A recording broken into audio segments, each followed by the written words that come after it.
Amerika Jasusa Usti Wajnam. American Spy, I'm going to kill you now.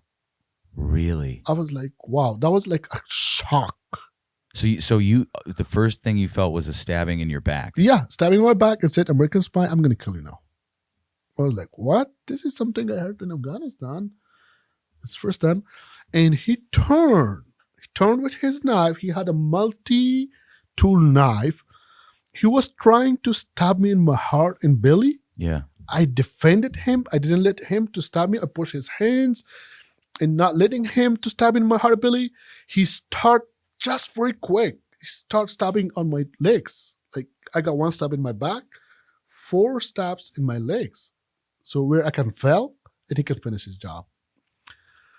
Just gratefully, God grace, somehow I grabbed his hand with his knife and I just pulled him. He fell and I fell down him and I grabbed his hand with knife. I didn't let him to use the knife anymore. And some other people, okay, before he fell, another person came and telling him, hey, stop, what are you doing? He stabbed him too on his hand. He didn't stab only me. He stabbed another person. Yeah, he stabbed another person too. He stabbed him too. Well, and after he released the knife, he stands, he walk away across the street and again shouting at me, telling me, next time I'm going to kill you. I was like, well, you can. You just try to kill me. I called 911. I told him, hey, here was a terrorist attack and I got stopped 5 times. They were asking me about my address. I told them the address. Gratefully, they came over in just a couple minutes. They helped me with putting tourniquets on my legs. Were you bleeding bad? Oh, yeah. My whole clothes. If you get 5 stabs, so... This is just a month ago. Yeah, on 30 March. Yeah. Even less than a month. Yeah. Yeah. Like, if you get 5 stabs, so my whole clothes were full of bleeding. Whole clothes, yeah. And at that point, was there a crowd gathered? Yeah.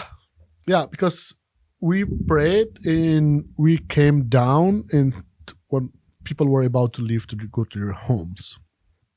Yeah, there were a lot of people around.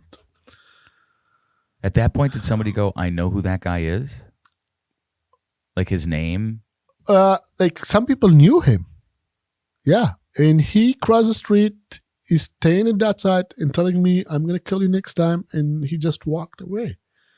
And police came and they were trying to help me stop the bleeding stuffs. And he escaped. Police took me to the trauma and acute center. Yeah. So they were working on me just to close the wounds and clean it, all these things, and checking if my heart or other body got hurt. Gratefully not.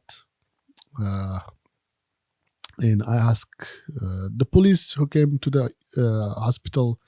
He was Marines, one of Marines in Afghanistan. He served in the compound where I also worked in that place. No kidding. Yes. Okay. The universe, God. Yes. Yeah. And the first thing I asked him was, because I had fear beside my life that I was already got stabbed for my kids. Probably he will just go and attack my wife and kids now. Yes. I asked him, where is that guy? Did you guys arrest him? He said, yeah. We arrested him in 3 minutes and he's in custody. I was full of blood and wounded. But still, I prayed to God at that time. Said, yeah, thanks that he's arrested. So I felt a bit safe. Yeah. That was a hard moment. The wounds are healing, but the sense of safety is gone. Not only for me, for my family, for my daughters. Trust me, yesterday, when I went home from job, my 6-year daughter, she was crying. It's going to make me emotional. And I was like, why are you crying? Her name is Aisha. I'm crying for you. Why? Because your feet hurts. You're suffering from pain. I told him, look, daughter, there's no pain. She said, no, you're 6-year girl. No, you have pains on your legs. And you were not telling us. Look, there's no pain. There's no pain. Trust me. Like this trauma has covered my whole family, my 6-year daughters. It's very hard. Yeah. And I trust the justice will serve. Yeah. Do you think that post was the reason why that guy did that? Not only that post, all my services. So now the word's out. Yes, all the services that I did, and they were trying to attack me in Afghanistan, and then they couldn't kill me because God was wanted me to be alive, and they tried their last time. Probably it's not going to be last time. Do you really think that? Yes. If we have this kind of people in our country who are committed crimes and still in here, so these people are good targets for terrorists. He has been here for 13 years. Illegally? Legally. No, illegally, right? I don't know about that, to be honest. Okay. Yes. 13 years, even if he come legally or illegally, we should see somebody's background. 13 years. He is saying 32, but probably his age is not right in the documents. Probably 35, 36. That's how he looks like. He's not working. He doesn't have a business. He doesn't have a goal. He never got married. So where are you finding all these monies? Living in the United States is not cheap. No. I'm working 3 jobs and still I'm not self-sufficient. And this guy does nothing. Yeah, he does nothing. And why I said he's a good target for terrorists to use him. Terrorists are using for such kind of people who are not working, who doesn't have a goal, who doesn't have a plan for their future, A family. I mean, he has family, he has mom and sister, but he don't care about nobody. Because if he would care about them, why he would attack me? Because he can't help them if he's yeah. He was already not helping them. I understand. At least he would have the sense of a family. Yes. He would think about me, that I have a family. No, this guy, he doesn't know nothing. He doesn't know about his family. He doesn't value his family. He doesn't value my family. He doesn't value humanity. He just came and attacked me and he wanted to kill me. I'm going to go to court.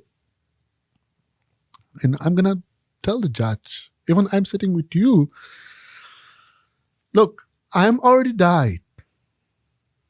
Already. He killed me. If by grace of God I'm alive, that's something else. But I'm died on 30 March. He killed me on 30 March. If I'm alive, that's something else. Because he attacked me, he stabbed me 5 times. He already killed me. And I'm hoping the justice happen. Yeah. Are you willing to do this as a warning? Are you willing to come tell your story as a warning, maybe for this country, about the people that are in it that we don't know? Look, here's the thing. Like a cautionary tale? I would say a cautionary tale.